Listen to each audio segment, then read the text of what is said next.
Ever scrolled through your social media feed and thought, wait, haven't I seen this before? Like, is anything really new in the tech world, or is it all just, well, recycled? You're definitely onto something there, that feeling of deja vu. It's like we're stuck in some social media time warp. And that's exactly what we're diving into today. Snapchat versus Facebook, a story of relentless innovation, copycat features, and those billion-dollar decisions that shape the tech landscape. You sent over a bunch of research on this, and wow, it's fascinating to say the least. We're talking about two companies born just a few years apart, but man, they ended up on totally different paths. Yeah, it's a classic tech showdown, isn't it? You've got Evan Spiegel on one side, Mark Zuckerberg on the other, two names that practically scream social media, but with wildly different visions. Totally. It's 2011. Picture this. Spiegel's hanging out in Stanford, right? He's got this idea for an app. It sends photos. Okay, that's not revolutionary or anything, but get this, the photos, they vanish after you open them. Like, poof, gone. Oh, yeah. Talk about a hard sell back then. It's easy to forget, but the whole idea of disappearing messages, that was radical. Facebook, that was all about permanence, right? Your digital scrapbook, memories for life. Snapchat, total opposite. And here's the kicker. A lot of those early investors, the ones who were supposed to be experts at spotting the next big thing, they completely missed it with Snapchat. They thought it was too niche, too weird. I mean, who would want their messages to disappear? Right, like what's the point? Yeah. But then, boom, the app blows up. It spreads through college campuses like wildfire. We're talking millions of photos every single day. Suddenly, Snapchat, it's not just some quirky app. It's a full-blown phenomenon. And that's when it really caught the eye of one very important person. Mark Zuckerberg. Had to be, right? He sees this upstart app, and let's be real, Facebook, they were used to being top dog. So they see Snapchat, and there's this feeling of, hold on, is this a threat? So what does Zuckerberg do? Does he pick up the phone, call up Spiegel, maybe invite him over to Facebook HQ for a friendly little chat? Not quite. See, Facebook, they had this way of doing things. They were all about, well, taking matters into their own hands. And that's how Poke was born, their answer to Snapchat. Ah, yes, Poke. The app that was supposed to, capture lightning in a bottle? Instead, they ended up with, I don't know, like a puddle of lukewarm water. It was dead on arrival, pretty much. By the time Poke launched, Snapchat had already created this whole vibe. It was authentic, spontaneous, and Facebook just couldn't replicate that. They tried to copy it, but it was so obvious, right? People saw right through it. Oh, absolutely. Poke was a flop, plain and simple. Everyone called it out for what it was, a blatant Snapchat clone, which, it was. But you've got to hand to Zuckerberg. He's persistent. Even when an idea crashes and burns, he doesn't give up. But while Facebook was busy trying to play catch-up, Snapchat, they were already onto their next big thing, stories. And man, that changed everything. With stories, suddenly it wasn't just about sending one disappearing photo. It was about sharing a whole piece of your day, a narrative. And it unfolded over 24 hours. And it wasn't just teenagers using it anymore either. Celebrities jumped on board, brands, news outlets, you name it. Everyone wanted in on the action. Snapchat, it was becoming the place to be, the place to see and share what was happening, like right now, in the moment. And Zuckerberg, he saw what was happening, right? This wasn't just some fad. This was a major shift. People, especially young people, they were using social media in a whole new way. And he knew it. He realized Snapchat wasn't just a competitor. It was a sign of what was to come. So what does he do? He pulls out his checkbook and offers to buy Snapchat for how much was it, like $3 billion? $3 billion, yeah. Think about it. Getting offered that kind of money? I'd be like, where do I sign? Right. It's life-changing. But Spiegel, he turns it down. No way. Yeah, he was that sure of Snapchat, that convinced of his vision. He wasn't going to hand it over to, well, the very company that was trying to copy him in the first place. That's bold. You got to admire that, though. Right. That's a power move right there. Oh, for sure.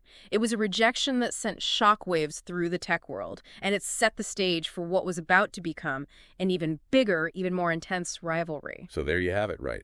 $3 billion on the table, and Spiegel's like, I'm good. I know, right? Talk about a gutsy move. You almost have to respect it. But you know what they say, right? Refusing an offer like that, it's kind of like throwing down the gauntlet. It was on. Oh, absolutely. Things were about to get very real. Because it's not just a friendly competition anymore, is it? It's like survival of the fittest, tech style. And you really start to see those differences not just between Zuckerberg and Spiegel, but between Facebook and Snapchat as companies. How they saw the world, how they innovated, how they competed. Totally different playbooks. Okay, so break it down for me. What were those differences? Well, look at Facebook under Zuckerberg. It was almost like survival of the fittest, but in the tech world. They were constantly watching, adapting, and yeah, let's be honest, sometimes straight up copying what they saw working. You mean like, if it works, just take it? Basically, it was all about staying on top, even if that meant, bending the rules a bit. And they had the resources, the users, the sheer size to make it happen. So while Snapchat is trying to figure out their next move, Facebook just unleashes its secret weapon, right? Instagram stories. And it wasn't just a copycat feature either. It was like they took Snapchat stories, polished it up, and seamlessly integrated it into a platform with, what, 1 billion users at the time? Talk about bringing a tank to a knife fight. I mean, what was Snapchat supposed to do? Yeah, it was a power move for sure, and it worked. I remember when it happened. Everyone was talking about it. And Snapchat stock, it took a real hit. It did. You have to wonder what goes through your mind when you're up against that. How do you even compete with a company that can just absorb your best ideas? Be tempting to just, throw in the towel. I think a lot of companies would have. But Snapchat, to their credit, they dug in. They did. They doubled down on what they did best, what made them different. That raw, authentic connection. They went all in on that personal touch. Exactly. Look at what they did. Bitmojis, all those quirky filters, features that no one else had. They were creating a different experience, something unique. It was like they were saying, okay, we may not be the biggest, but we're going to be the realest. Exactly. And you know what? It worked. They might not have had Instagram's reach, but they built something special. A really tight-knit community, people who loved Snapchat, who really connected with it. It's funny how things work out, though, right? Because around that time that Facebook is on top of the world, they start getting hit with all this, controversy. Oh, yeah. The Cambridge Analytica thing, misinformation, spreading like wildfire, you name it.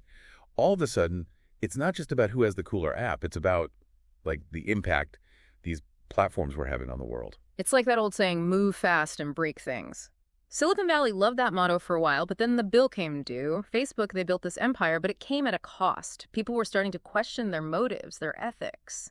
Right, and this is happening at the same time that they're trying to, bring everything under one roof, right? Instagram, WhatsApp, it's all Facebook now. There's this pattern, isn't there? They talk about connection, community, bringing people together, but at the same time, they're building this massive, some might even say a walled garden. So we've got Snapchat over here building their own thing, keeping it real, and Facebook, this giant, dealing with the fallout of their, let's call it, success.